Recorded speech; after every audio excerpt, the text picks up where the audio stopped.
Funding for this program is provided by. Additional funding provided by.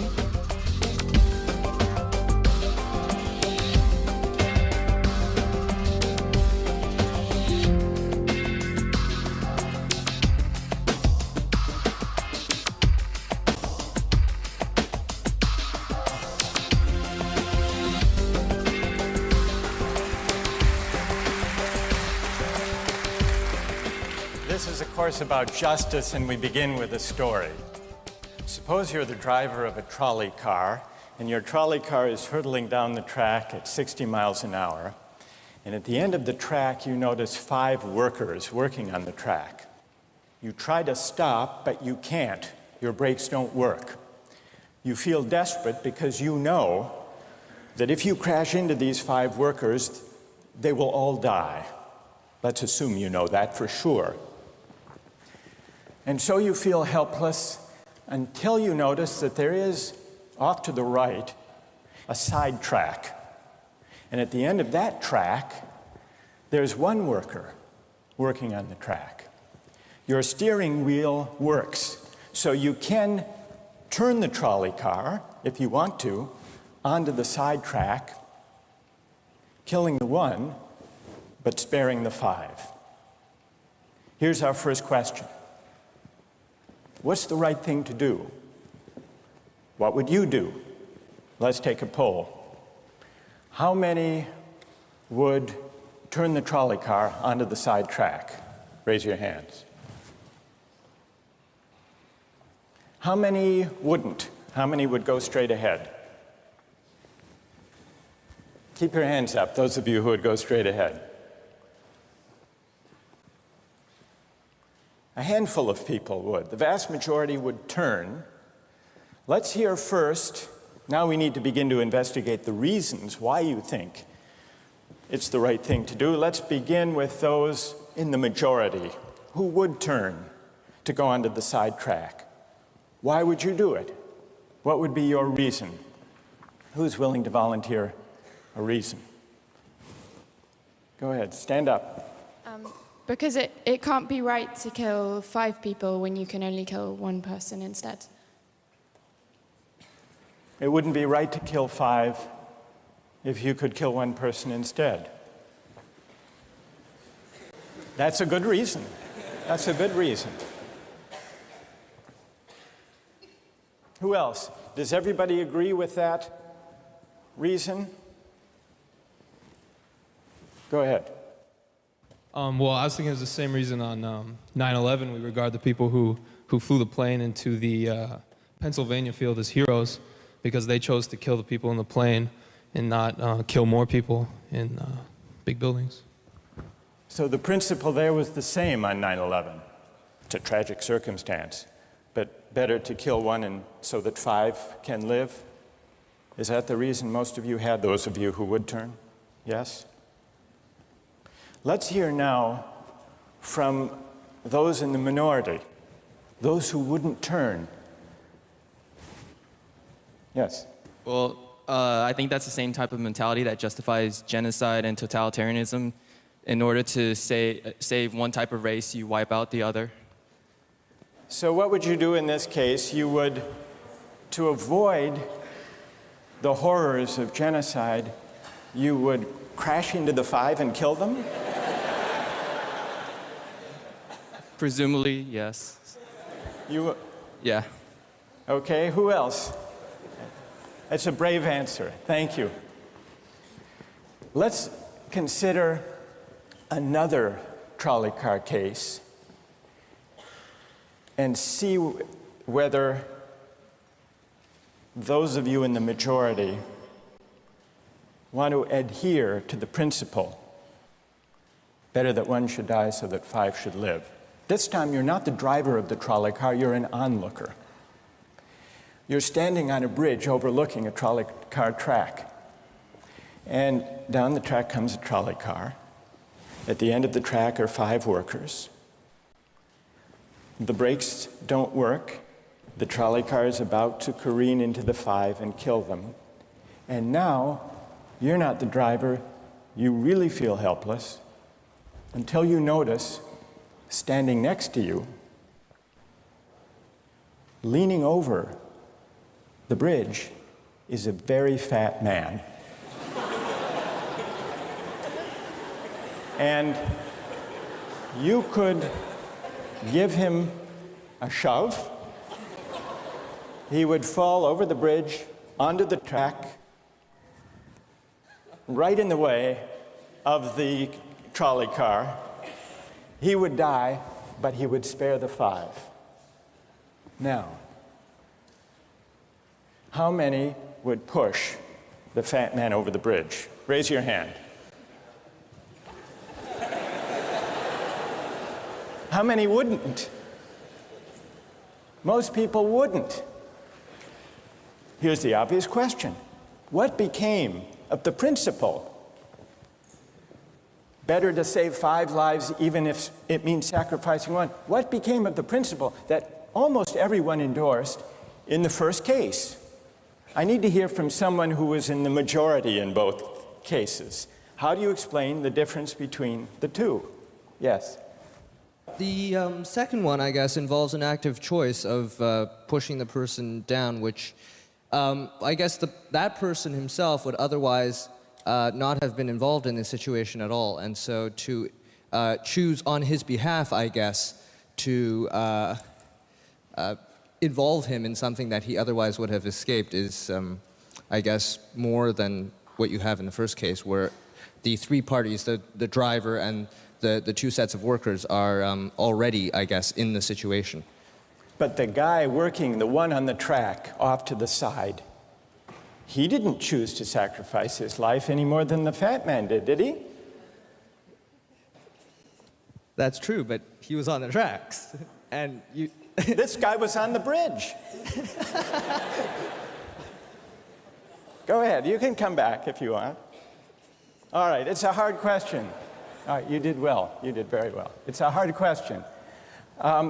Who else can find a way of reconciling the reaction of the majority in these 2 cases? Yes.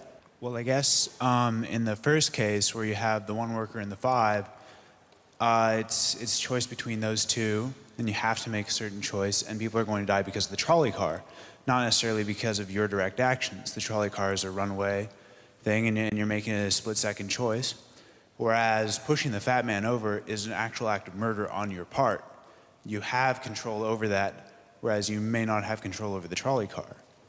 So I think it's a slightly different situation. All right, who has a reply? No, that's good. Who has a way? Who wants to reply? Is that a way out of this? I don't think that's a very good reason, because you choose to, it's either way you have to choose who dies, because you either choose to turn and kill the person, which is an active conscious thought to turn, or you choose to push the fat man over, which is also an active conscious action. So either way you're making a choice. Do you want to reply?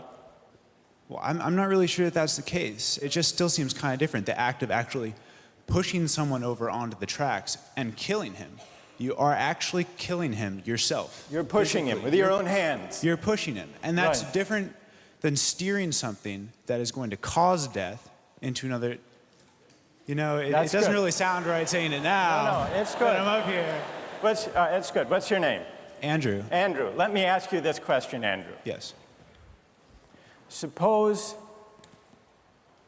standing on the bridge next to the fat man, I didn't have to push him. Suppose he were standing over a trap door that I could open by turning a steering wheel like that.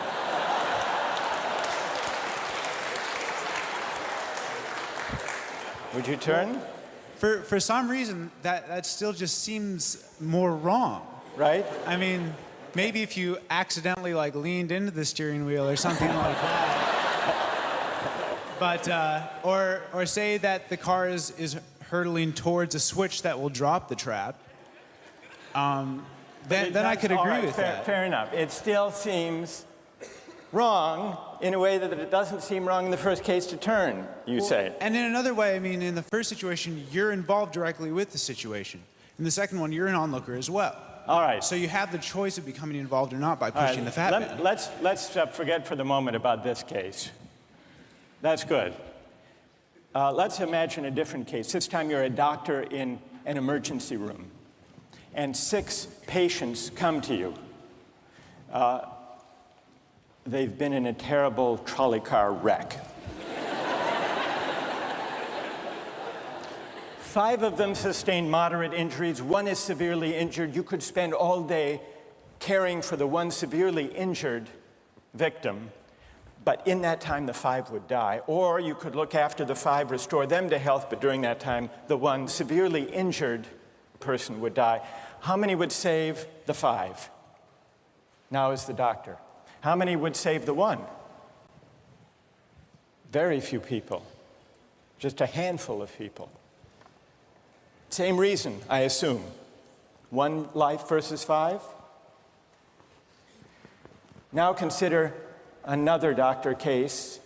This time you're a transplant surgeon, and you have 5 patients, each in desperate need of an organ transplant in order to survive.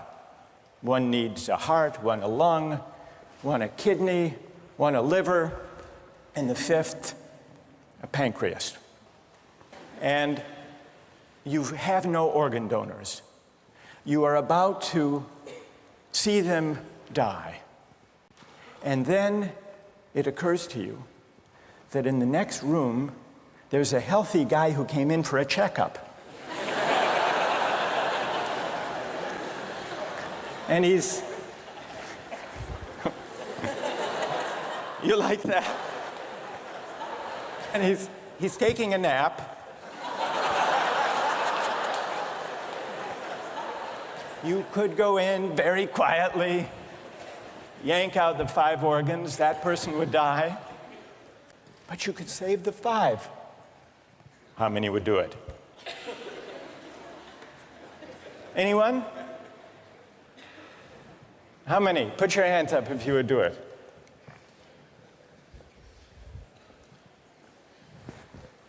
Anyone in the balcony? You would? Be careful, don't lean over too much. What? How many wouldn't? All right, what do you say? Speak up in the balcony, you who would yank out the organs. Why? I'd actually like to explore a slightly alternate possibility of just taking the 1 of the 5 who needs an organ who dies first, and using their 4 healthy organs to save the other 4. That's a pretty good idea. That's a great idea, except for the fact that you just wrecked the philosophical point. Well, let's step back from these stories and these arguments to notice a couple of things about the way the arguments have begun to unfold. Certain moral principles have already begun to emerge from the discussions we've had. And let's consider what those moral principles look like. The first moral principle that emerged in the discussion said the right thing to do, the moral thing to do, depends on the consequences that will result from your action. At the end of the day, better that 5 should live, even if 1 must die. That's an example of consequentialist moral reasoning. Consequentialist moral reasoning locates morality in the consequences of an act, in the state of the world that will result from the thing you do. But then we went a little further, we considered those other cases, and people weren't so sure about consequentialist moral reasoning. When people hesitated to push the fat man over the bridge or to yank out the organs of the innocent patient, people gestured toward reasons having to do with the intrinsic quality of the act itself. Consequences be what they may. People were reluctant. People thought it was just wrong, categorically wrong, to kill a person, an innocent person, even for the sake of saving 5 lives. At least people thought that in the second version of each story we considered. So this points to a second categorical way of thinking about moral reasoning. Categorical moral reasoning locates morality in certain absolute moral requirements, certain categorical duties and rights, regardless of the consequences. We're going to explore in the days and weeks to come the contrast between consequentialist and categorical moral principles. The most influential example of consequential moral reasoning is utilitarianism, a doctrine invented by Jeremy Bentham, the 18th century English political philosopher. The most important philosopher of categorical moral reasoning is the 18th century German philosopher Immanuel Kant. So we will look at those two different modes of moral reasoning, assess them, and also consider others. If you look at the syllabus, you'll notice that we read a number of great and famous books. Books by Aristotle, John Locke, Immanuel Kant, John Stuart Mill, and others. You'll notice, too, from the syllabus that we don't only read these books. We also take up contemporary political and legal controversies that raise philosophical questions. We will debate equality and inequality, affirmative action, free speech versus hate speech, same-sex marriage, military conscription, a range of practical questions. Why? Not just to enliven these abstract and distant books, but to make clear, to bring out what's at stake in our everyday lives, including our political lives, for philosophy. And so we will read these books, and we will debate these issues, and we'll see how each informs and illuminates the other. This may sound appealing enough, but here I have to issue a warning.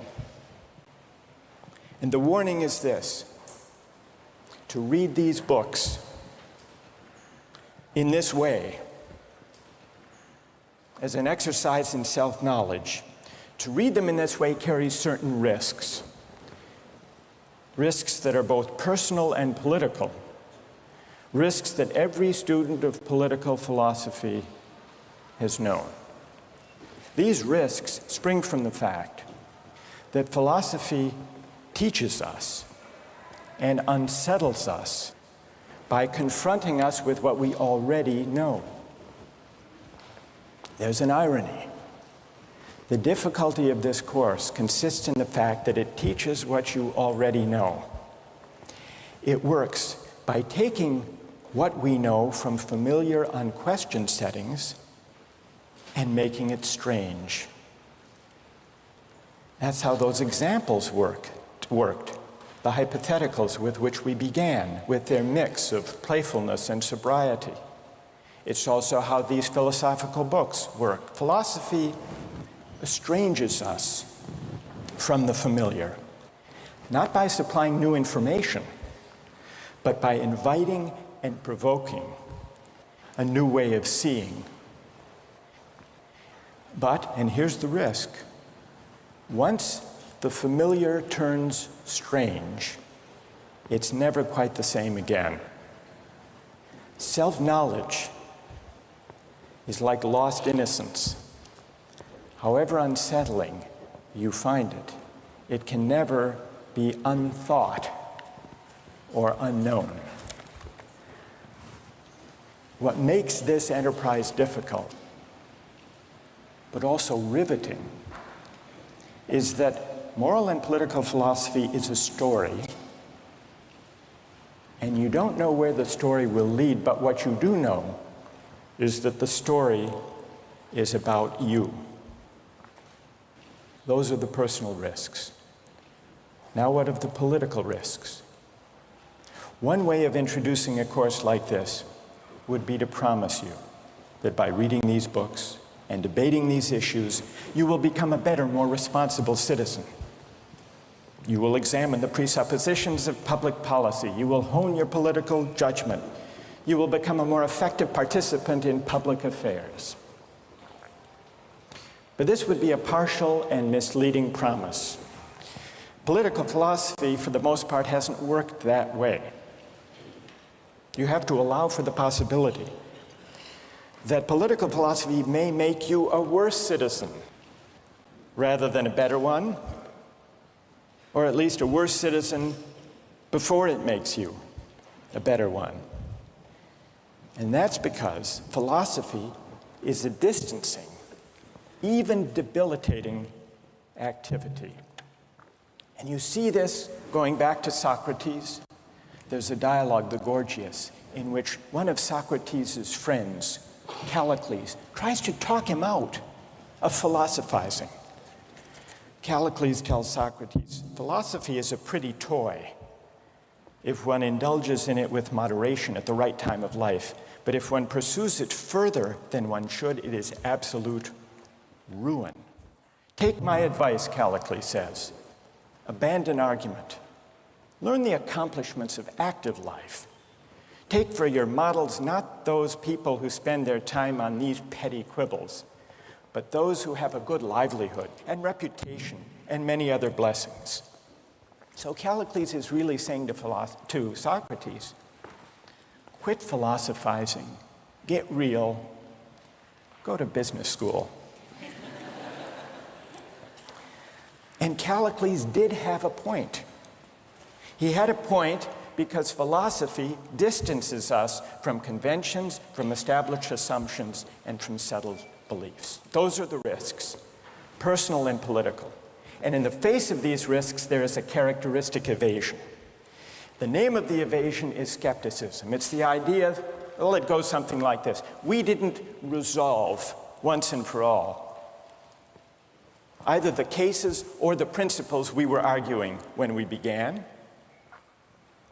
And if Aristotle and Locke and Kant and Mill haven't solved these questions after all of these years, who are we to think that we here in Sanders Theater over the course of a semester can resolve them? And so maybe it's just a matter of each person having his or her own principles and there's nothing more to be said about it. No way of reasoning. That's the evasion of skepticism, to which I would offer the following reply. It's true, these questions have been debated for a very long time. But the very fact that they have recurred and persisted may suggest that though they're impossible in one sense, they're unavoidable in another. And the reason they're unavoidable, the reason they're inescapable, is that we live some answer to these questions every day. So skepticism, just throwing up your hands and giving up on moral reflection, is no solution. Immanuel Kant described very well the problem with skepticism when he wrote, "Skepticism is a resting place for human reason, where it can reflect upon its dogmatic wanderings, but it is no dwelling place for permanent settlement. Simply to acquiesce in skepticism," Kant wrote, "can never suffice to overcome the restlessness of reason." I've tried to suggest through these stories and these arguments some sense of the risks and temptations, of the perils and the possibilities. I would simply conclude by saying that the aim of this course is to awaken the restlessness of reason and to see where it might lead. Thank you very much.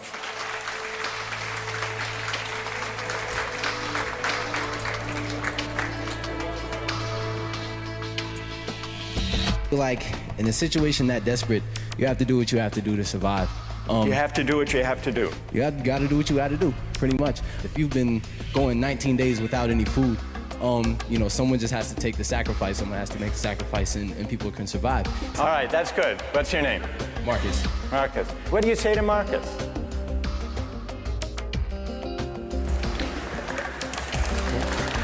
Last time, we started out last time with some stories, with some moral dilemmas about trolley cars and about doctors and healthy patients vulnerable to being victims of organ transplantation, we noticed two things about the arguments we had. One had to do with the way we were arguing. We began with our judgments in particular cases. We tried to articulate the reasons or the principles lying behind our judgments. And then, confronted with a new case, we found ourselves re-examining those principles, revising each in the light of the other.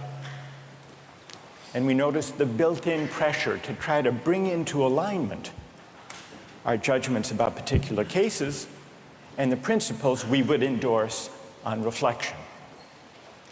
We also noticed something about the substance of the arguments that emerged from the discussion. We noticed that sometimes we were tempted to locate the morality of an act in the consequences, in the results, in the state of the world that it brought about. And we called this consequentialist moral reasoning. But we also noticed that in some cases, we weren't swayed only by the result. Sometimes, many of us felt that not just consequences, but also the intrinsic quality or character of the act matters morally. Some people argued that there are certain things that are just categorically wrong, even if they bring about a good result, even if they save 5 people at the cost of 1 life. So we contrasted consequentialist moral principles with categorical ones.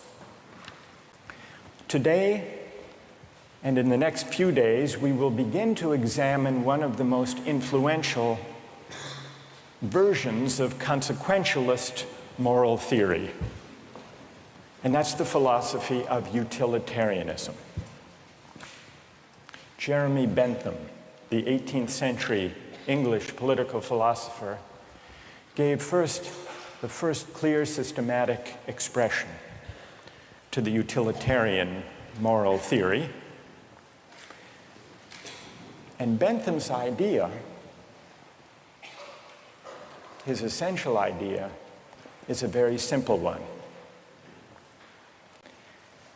with a lot of morally intuitive appeal.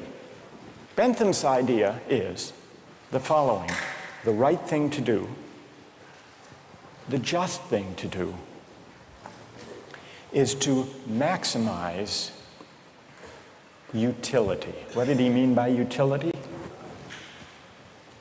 He meant by utility the balance of pleasure over pain, happiness over suffering. Here's how he arrived at the principle of maximizing utility. He started out by observing that all of us, all human beings, are governed by 2 sovereign masters, pain and pleasure. We human beings like pleasure and dislike pain. And so we should base morality, whether we're thinking about what to do in our own lives, or whether as legislators or citizens we're thinking about what the laws should be. The right thing to do individually or collectively is to maximize, act in a way that maximizes the overall level of happiness. Bentham's utilitarianism is sometimes summed up with the slogan, "the greatest good for the greatest number." With this basic principle of utility on hand, let's begin to test it and to examine it by turning to another case, another story, but this time not a hypothetical story, a real-life story, the case of the Queen versus Dudley and Stevens. This was a 19th century British law case that's famous and much debated in law schools. Here's what happened in the case. I'll summarize the story, then I want to hear how you would rule. imagining that you're the jury.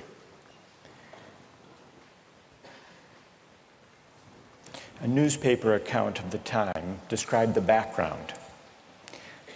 A sadder story of disaster at sea was never told than that of the survivors of the yacht Mignonette.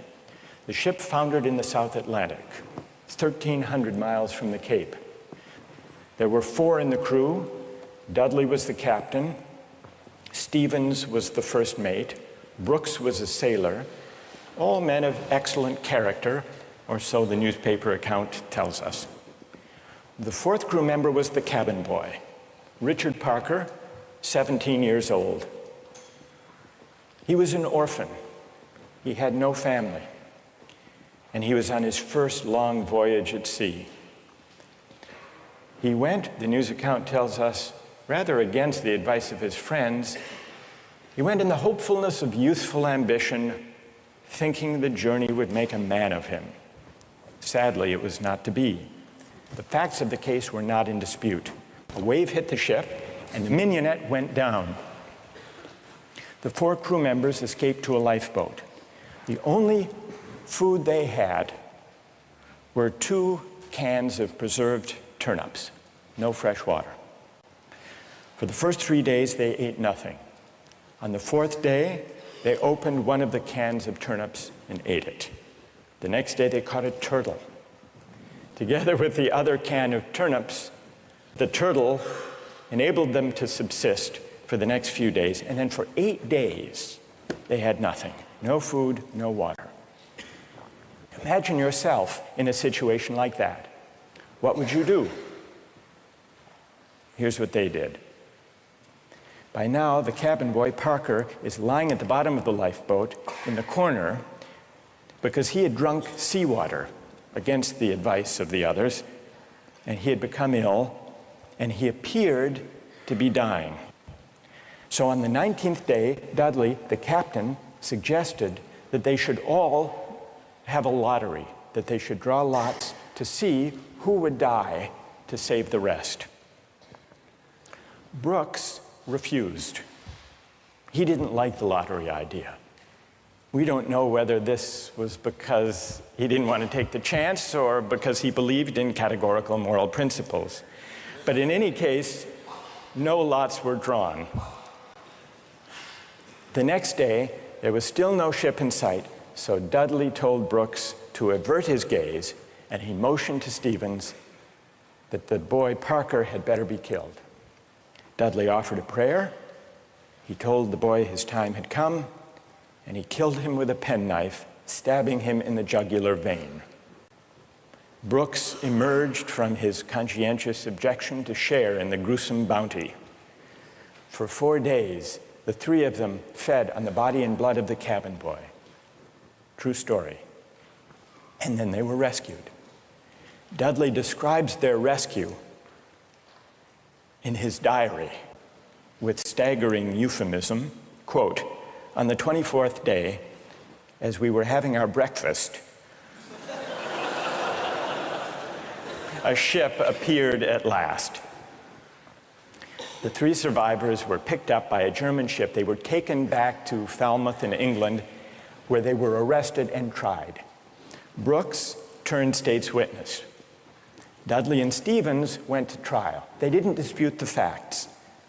They claimed they had acted out of necessity. That was their defense. They argued, in effect, better that one should die so that 3 could survive. The prosecutor wasn't swayed by that argument. He said murder is murder, and so the case went to trial. Now imagine you are the jury, and just to simplify the discussion, put aside the question of law, and let's assume that you as the jury are charged with deciding whether what they did was morally permissible or not. How many would vote not guilty, that what they did was morally permissible?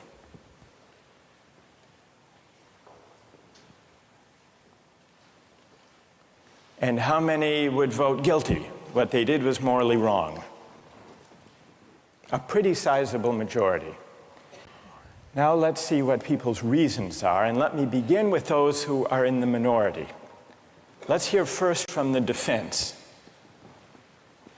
of Dudley and Stevens. Why would you morally exonerate them? What are your reasons? Yes?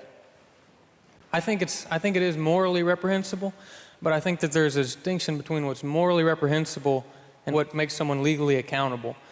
In other words, as the judge said, what's always moral isn't necessarily against the law.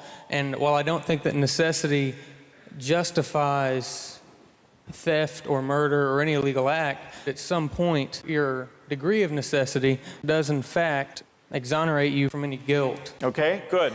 Other defenders, other voices for the defense. Moral justifications for what they did. Yes? All right, thank you. I just feel like in a situation that desperate, you have to do what you have to do to survive. You have to do what you have to do. You got to do what you got to do, pretty much. If you've been going 19 days without any food, someone just has to take the sacrifice. Someone has to make the sacrifice, and people can survive. Right. And furthermore, from that, let's say they survive, and then they become productive members of society who go home and start like a million charity organizations and this and that and this and that. I mean, they benefit everybody in the end. Yeah. So, I mean, I don't know what they did afterwards. They might have gone and kill more people, whatever. But what? What if they went home and they turned out to be assassins? What if they weren't going home and turned out to be assassins? Well, you'd want to know who they assassinated. That's true, too. That's fair. That's fair. Okay. I don't want to know who they assassinated. All right, that's good. What's your name? Marcus. Marcus. All right. We've heard a defense, a couple of voices for the defense. Now we need to hear from the prosecution. Most people think what they did was wrong. Why? Yes. One of the first things that I was thinking was, if they haven't been eating for a really long time, maybe they're mentally affected, and so then that could be used as a defense, a possible argument that they weren't in the proper state of mind, they weren't making decisions they might otherwise be making, and if that's an appealing argument that you have to be in an altered mindset to do something like that, it suggests that people who find that argument convincing do think that they were acting immorally. But I want to know what you think. You defend them. You vote. You vote to convict, right? Yeah, I don't think that they acted in a morally appropriate way. And why not? What do you say? Here's Marcus. He just defended them. He said, you heard what he said. Yes. Yes. That you've got to do what you've got to do in a case like that. Yeah. What do you say to Marcus?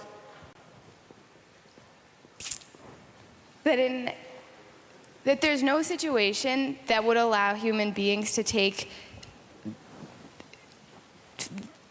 the idea of fate or that the other people's lives in their own hands, that we don't have that kind of power. Good. Okay. Thank you. And what's your name? Britt. Britt? Yes. Okay. Who else? What do you say? Stand up. I'm wondering if Dudley and Stephen had asked for Richard Parker's consent in, dying, if that would that exonerate them from an act of murder? And if so, is that still morally justifiable? That's interesting. All right, consent. Wait, hang on. What's your name? Kathleen. Kathleen says, suppose they had asked, what would that scenario look like? So in the story, Dudley is there, penknife in hand, but instead of the prayer, or before the prayer, he says, Parker, would you mind?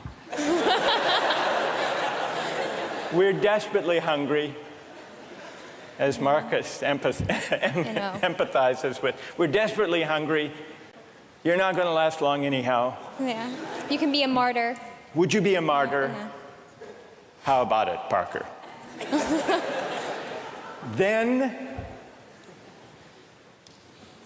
Then what do you think? Would it be morally justified then? Suppose Parker, in his semi-stupor, says, okay.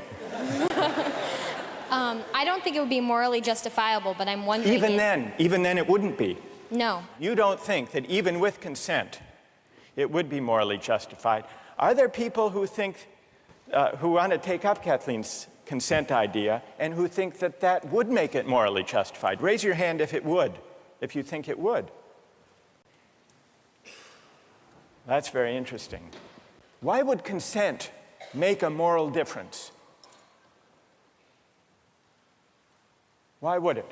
Yes. Well, I just think that if he was making his own original idea and it was his idea to start with, then that would be the only situation in which I would see it being appropriate in any way. Because that way you couldn't make the argument that he was pressured, it's 3-to-1 or whatever the ratio was. Right.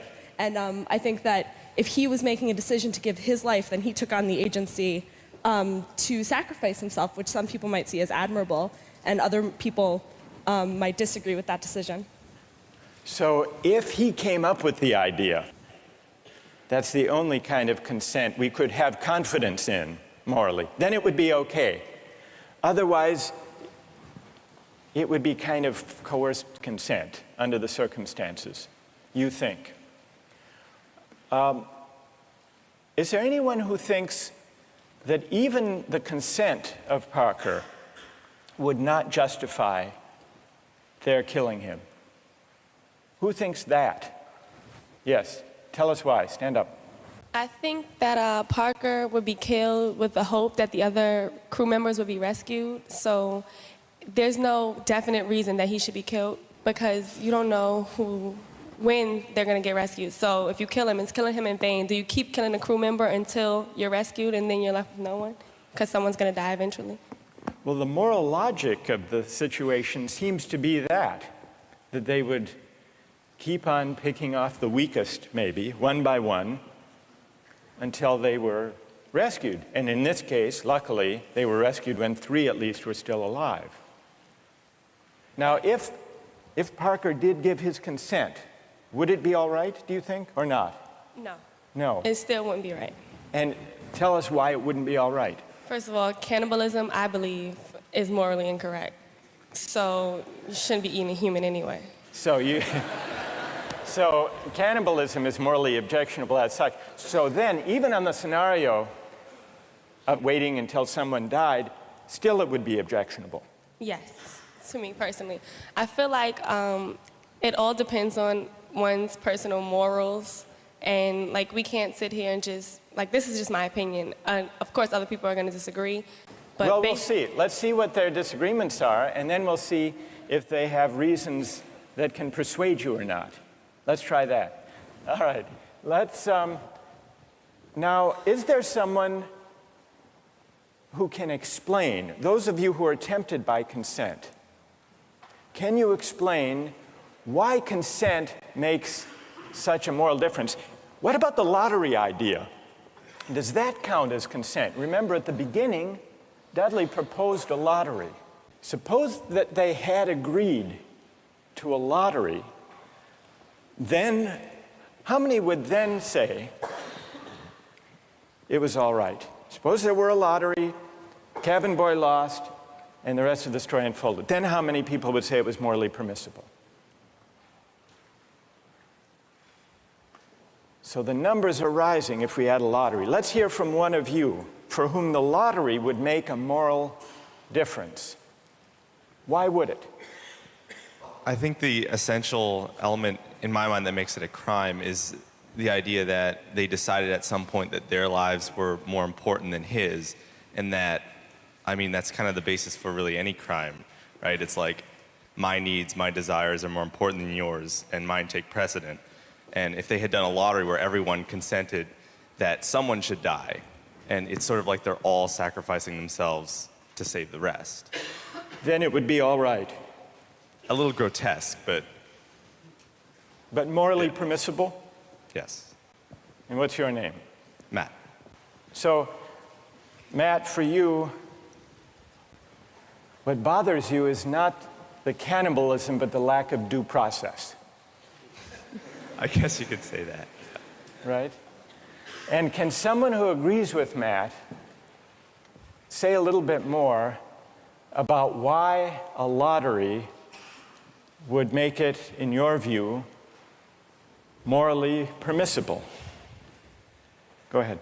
The way I understood it originally was that was the whole issue, is that the cabin boy was never consulted. about whether or not something was going to happen to him, even with the original lottery, whether or not he would be a part of that. It was just decided that he was the one that was going to die. Right, that's what happened in the actual case. Right. But if there were a lottery and they'd all agreed to the procedure, you think that would be okay? Right, because then everyone knows that there's going to be a death. Whereas, the cabin boy didn't know that this discussion was even happening. There was no, forewarning for him to know that, hey, I may be the one that's dying. All right, now suppose everyone agrees to the lottery, they have the lottery, the cabin boy loses, and he changes his mind. You've already decided. It's like a verbal contract. You can't go back on that. You've decided, the decision was made. If you know that you're dying for the reason for others to live, you would, if someone else had died, that you would consume them. So that's right. But then he could say, I know, but I lost. I just think that that's the whole moral issue, is that there was no consulting of the cabin boy, and that's what makes it the most horrible, is that he had no idea what was even going on.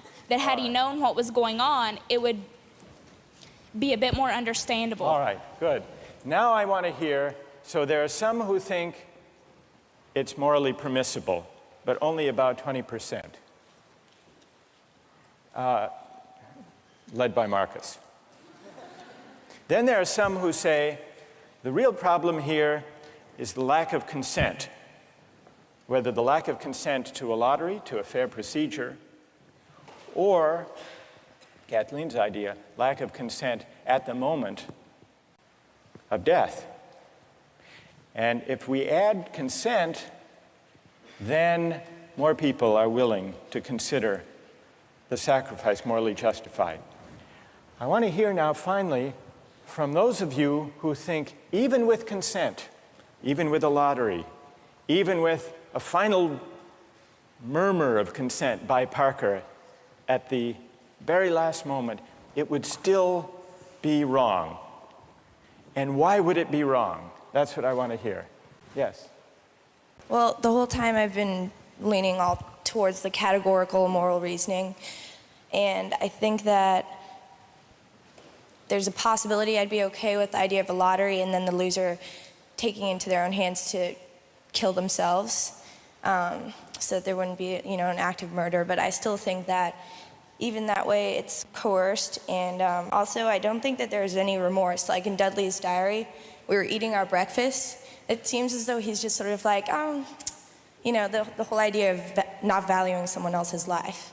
So that makes me feel like I have to take the categorical You want to throw the stand. book at him when he lacks remorse or a sense of having done anything wrong. Right. So, all right, good. Any other defenders of who say it's just categorically wrong, with or without consent? Yes, stand up. Why? I think undoubtedly the way our society is shaped, murder is murder. Murder is murder in every way, and our society looks at murder down on it in the same light, and I don't think it's any different in any case. Good. Let me ask you a question. There were 3 lives at stake versus 1. Okay. The one, the cabin boy, he had no family, he had no dependents. These other 3 had families back home in England. They had dependents. They had wives and children.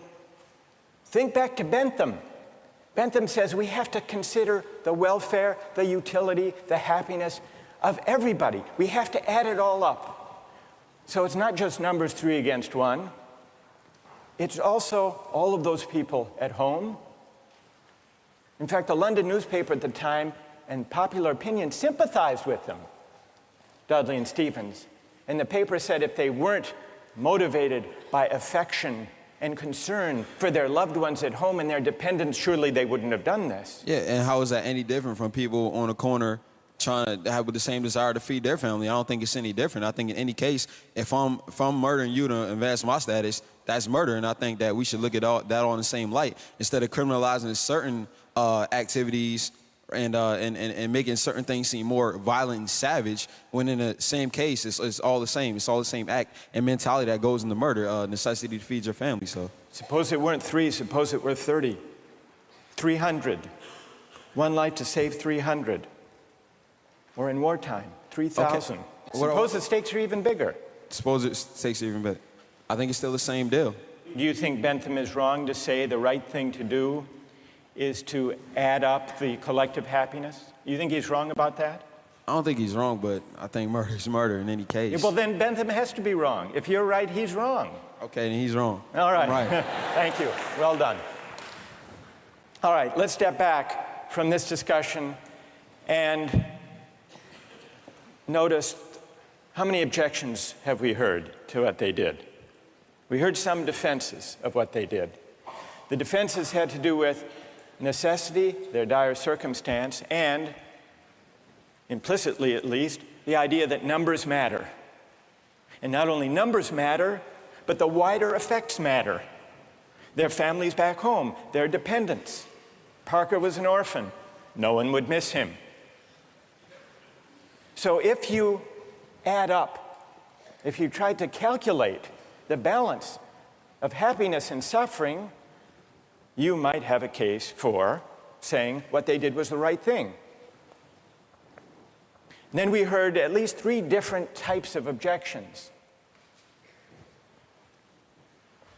We heard an objection that said, what they did was categorically wrong. Mike here at the end, categorically wrong. Murder is murder, it's always wrong, even if it increases the overall happiness of society. A categorical objection. But we still need to investigate why murder is categorically wrong. Is it because even cabin boys have certain fundamental rights? And if that's the reason, where do those rights come from, if not from some idea of the larger welfare or utility or happiness? Question number 1. Others said a lottery would make a difference, a fair procedure, Matt said.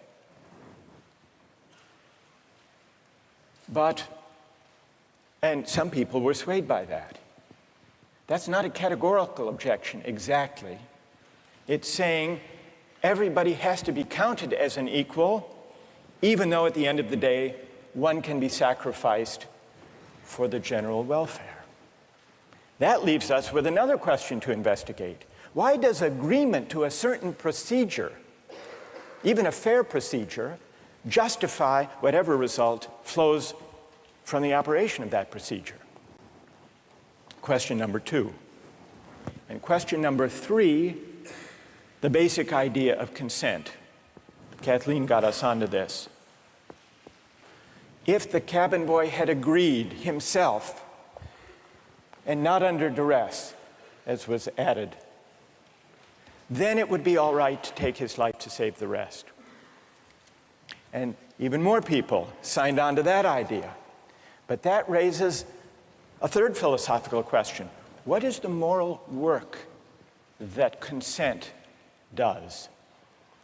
Why does an act of consent make such a moral difference that an act that would be wrong, taking a life without consent, is morally permissible with consent? To investigate those 3 questions, we're going to have to read some philosophers.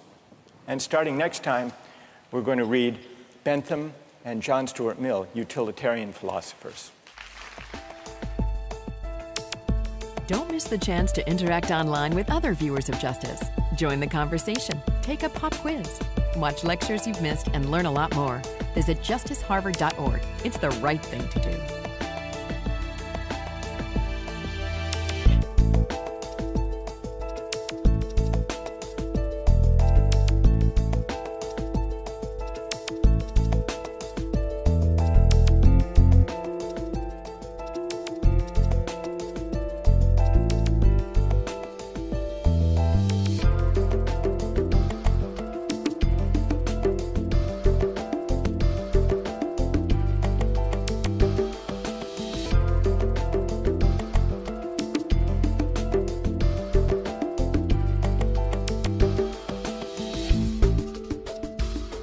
Funding for this program is provided by...